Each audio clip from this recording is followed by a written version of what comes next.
Hey, good morning, everybody. Welcome to Second Cup of Coffee. Pastor Tom with you.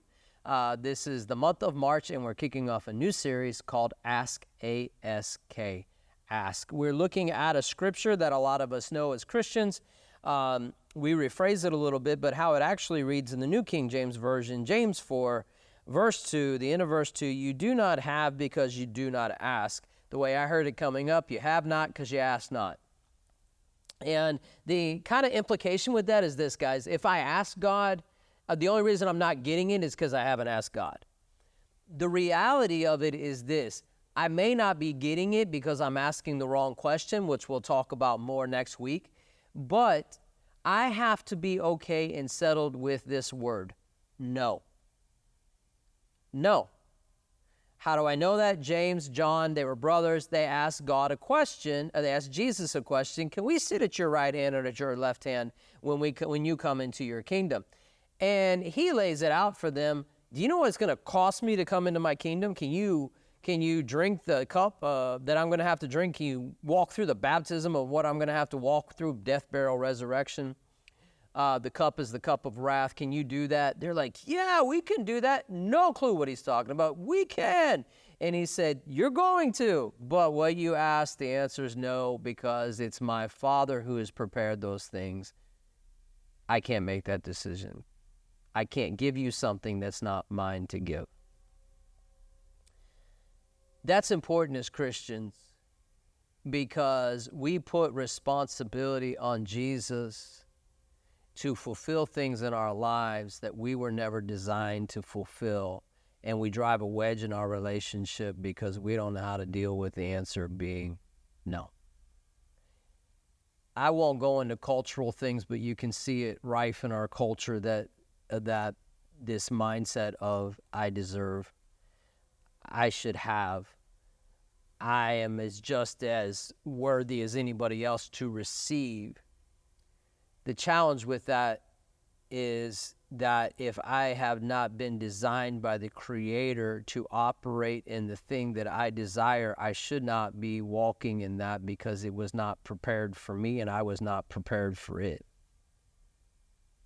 That's a tough thing to wrestle down sometimes because I can see other people doing what I think that I should be able to do, and I have to come back to the original designer and the original design and walk in that. What do I do with that wrestle? I have two options with this wrestle. I see it, I desire it, I want it. I ask, answer's no. What do I do? Well, if you look at James, before you get to the verse that I quoted, he said, where do wars and fights come from among you? Do they not come from your desires for pleasure that war in your members? You lust and do not have. You murder and covet and cannot obtain. You fight and you war. What does that all mean? It means this. I have a desire, but it's actually a lust, which is nothing more than misguided desire. And I don't know how to let go of that desire. So I ask, the answer is no, but the problem is I'm still latched on to it. How do I let go? How do I give up the desire? I'll give you wisdom that my wife gave me. If you have a desire and it's not being fulfilled, I'm not talking in a sexual way, I'm just talking like you desire. Say you desire the gift of to be an evangelist or a prophet or an apostle. One of those things that Paul talks about. The first place you go to is God. If God says, no, that's not what I called you to, how do I let go of that desire? You ask God and say, God, if this is not a desire that I have, or let's just say you're uncertain. You go to God. You don't know if he said yes or no, okay? God, if this is a desire that you've given me, fulfill it.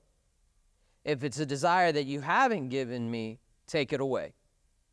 But right now, what I'm going to do is I'm going to put it in a box and I'm going to set it down. And my next prayer is, if this is not what you are talking about today, what are you talking about? And that's what I'm going to do. And I hear the Lord say, if you'll say that prayer, I'll begin to move in the earth today because I can move through people who are committed to what I'm saying right now rather than trying to convince me about something that I'm not talking about and has not yet been determined. You can walk in your purpose every day very easily just by listening and being obedient to what he says for that day. The desire will take care of itself. Let me say it a different way. He will take care of the desire.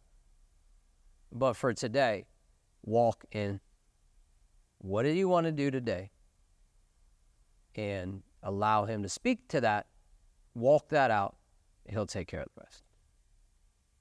Hope that encourages you. I know no is not easy. I know we don't like to hear no, but no is sometimes necessary because we are trying to fit ourselves into a place that was never prepared for us and we're not prepared for.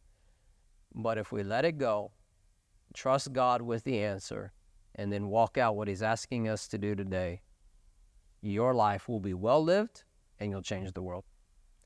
Appreciate you guys. So grateful that you found us. We're going to pick this subject up again next week as we look at ask, A-S-K, and what that means to us in the earth today. God bless you.